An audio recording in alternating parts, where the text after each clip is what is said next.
Horas, Salam Reformanda, Masiha Holongan.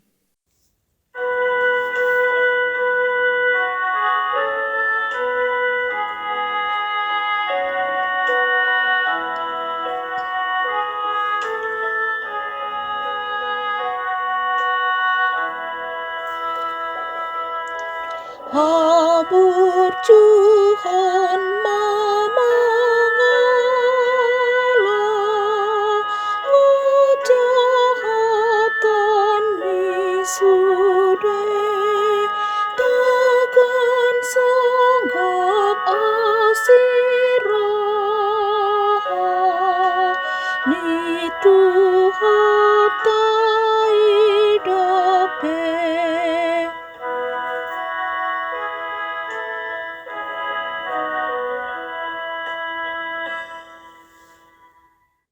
Shalom Bapak, Ibu, dan saudara-saudara yang terkasih dalam Yesus Kristus.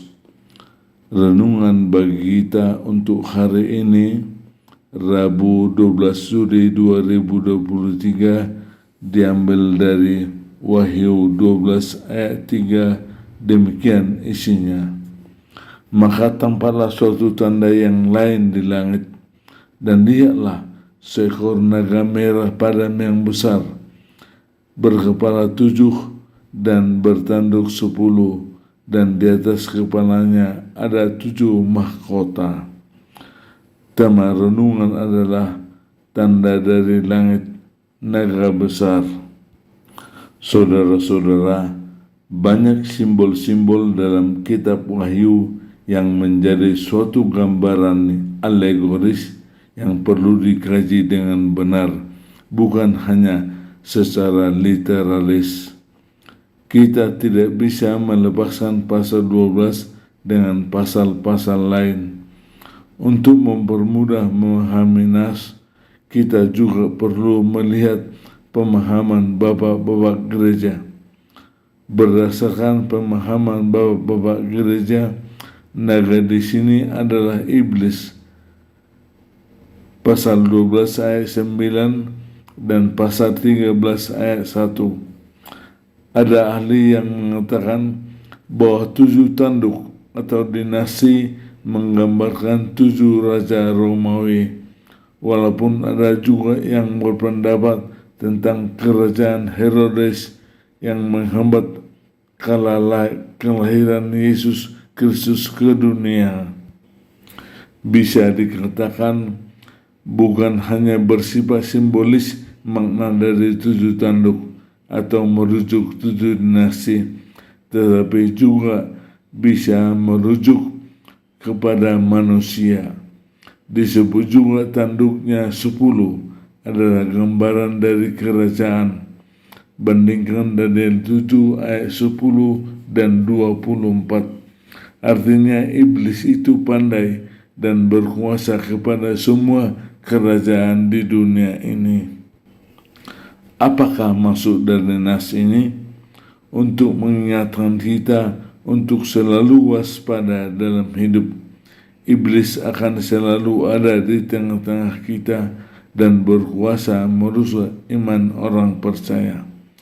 Merujuk dari ayat 1, gambaran dari seorang perempuan yang mengandung, dan naga itu hendak menelan anak yang akan lahir.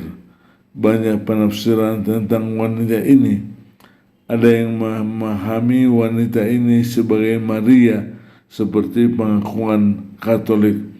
Tetapi jika kita perhatikan nas lain, yaitu pasal 17 ayat 3-6, wanita itu digambarkan sebagai kota besar yang merajai segala raja di muka bumi.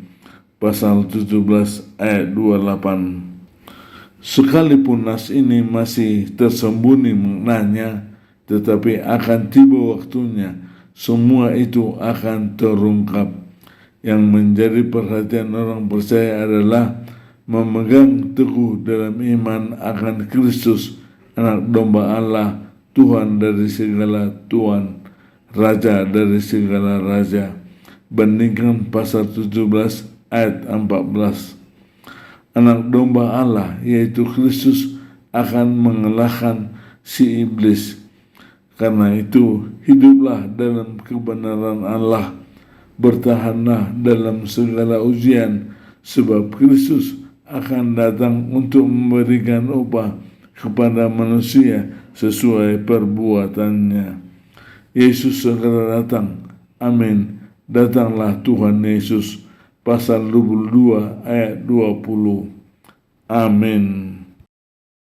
Kita berdoa. Bapa di surga, terima kasih atas firman-Mu hari ini. Biarlah kami tetap beriman teguh di dalam Yesus Kristus untuk melawan segala kuasa iblis di dunia ini. Dalam nama Yesus kami berdoa dan bersyukur. Amin.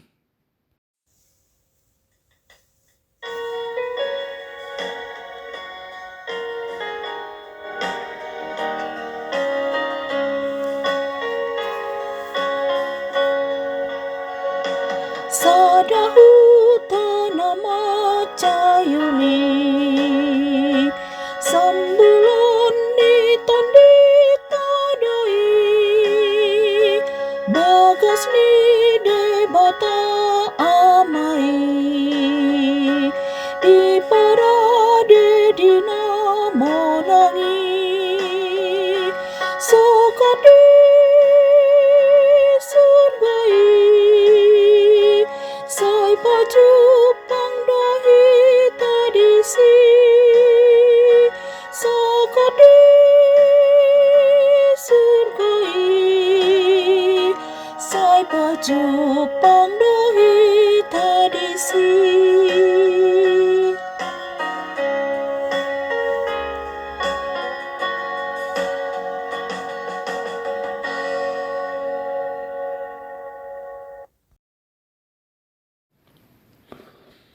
Marilah kita berdoa seperti doa yang diajarkan oleh Tuhan Yesus Kristus.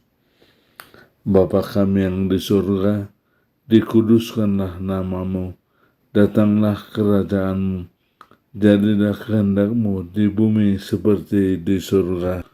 Berikanlah kami pada hari ini makanan kami yang secukupnya, dan ampunilah kami akan kesalahan kami, seperti kami juga telah mengampuni orang yang bersalah kepada kami. Dan janganlah membawa kami ke dalam pencobaan, tetapi lepaskanlah kami daripada yang jahat, karena Engkaulah yang punya kerajaan dan kuasa dan kemuliaan sampai selama-lamanya. Amin.